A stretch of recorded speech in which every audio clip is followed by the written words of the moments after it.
Sa wakas ilang taon akong nabulag sa paniniwalang kailangan mo munang makaranas ng sakit bago mo makamit ang tunay na ligaya, na ang bawat luha ay may katumbas na galak at bagong pag-asa, na ang bawat gabi ng pighati ay may pangako ng isang masayang umaga. Ilang taon akong nakipagsapalaran sa pag-ibig na mapagpanggap. Kaliwat ka ng kasinungalingan ng aking natanggap.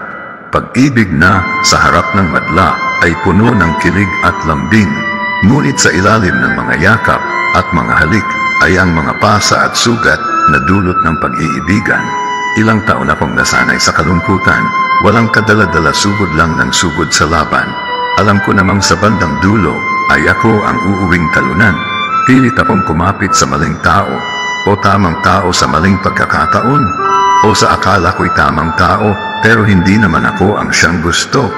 Ilang taon akong sumugal sa mga relasyong walang kasiguraduhan, sa pag-ibig na pwede na kahit alam ko sa sarili kong walang patutunguhan.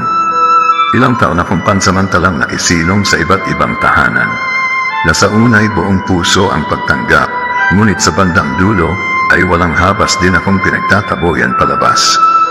Ilang taon? Hindi ko na mabilang. Hindi ko na mabilang kung ilang taon akong nagtapang-tapangan. Sinuong ang isang pag-ibig na may pangako ng walang hanggan. Ngunit wala palang katotohanan. Hanggang sa napagod na ako.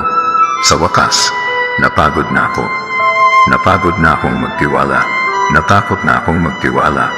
Natakot na akong buksang muli ang puso ko sa susunod na estrangherong magsasabing, hindi kita sasaktan, text man mamatay, mamahalin kita panghabang buhay.